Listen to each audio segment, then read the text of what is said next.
I guess to add to Clarama's question about I guess the responsibility and I say burden of kind of representing your people or your culture is that I guess that's why it's interesting hearing your side because I can't speak for Tanya and Mick, but I never saw it yet as how much it would represent. One, because I mean, for the lack of a better term, like Mick and I are the straight white male of the Philippines. Yeah. We're the middle class, privileged individuals. No, I like upfront, real Yeah, talk, no. right? Super, like, we'll call it out, man. Like, Yeah, that's we'll what we call it out. are. We'll call it out here. So, but it would be really different if we grew up in the States. It would be really, really different. I mean, the power dynamic changes completely. So, in terms of like, we're not the melting pot of cultures like other nations are.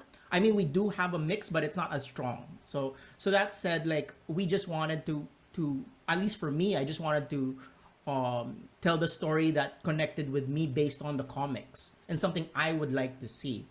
And then suddenly I get the burden of a lot of creators where suddenly your material becomes a lightning rod or the because we are the first we are suddenly the flagship that Out of the gate, wasn't yeah. really our intention. We're happy that we are, but now that responsibility is now very very present because I feel, and this is like my personal bias, it's like creators should tell their truth and nothing but their truth. I feel because when you start running into trying to tell other people's truth, that's when you start grasping for straws that don't exist. Because I think that's why there's like it's a creator's market really because people are looking for. I mean, let's face facts. We've seen at least in the mainstream media, at least entertainment wise, like a very particular lens for the many decades that we've been seeing, like how stories are being told. But now uh, across the world like K dramas being are really big here and that's not people are learning the language and then like like another show that's Dark on Netflix, so that's like a supernatural kind of sci-fi thriller. That thing is in German, and so Yeah. people are kind of gravitating to stories that are not necessarily English, that are not necessarily American. So and then but those are true to the creators, I feel. So I think start with what's true to you, then maybe think of the representation like later. I don't know if I'm running into problems here, but at least that's how I see it. Because if it's true to you, then it'll represent like who you are at least. And it also becomes more believable because you yourself are invested in the story. And it's easy as an audience member to invest in something that's clearly been crafted with love and from passion, So that came through completely. Good to I know. have Yeah.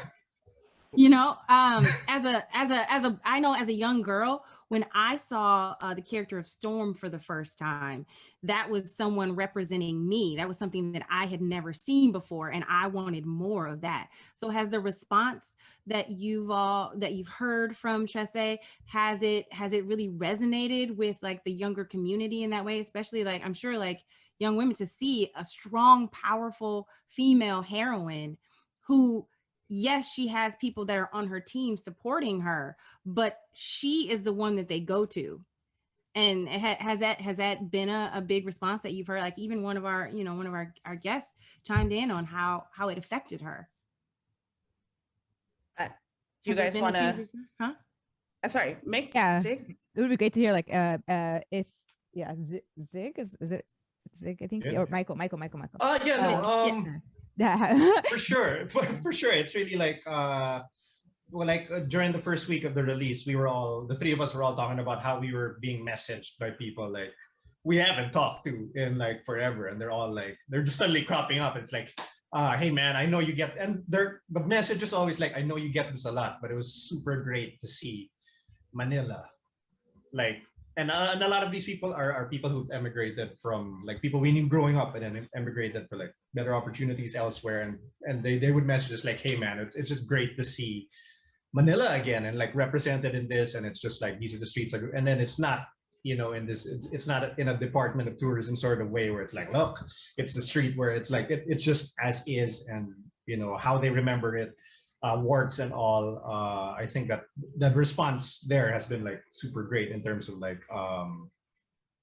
for that. And then also going back to touching on like the mythology and is I've also gotten messages from like, oh, like we're everyone in like they're like I have friends a cosplayer and she's part of this sort of spiritual community. We're like, sort of into the trying to get more reconnected to the spiritual roots in terms of Filipino spirituality and like exploring that sort of side, and that's not strictly Catholicism or like which is our main religion here. And I got a message like we're super excited because this is a show that finally shows that mystical spiritual side of Filipinos that isn't sort of celebrated apart from superstitions or like so that was comforting to hear also.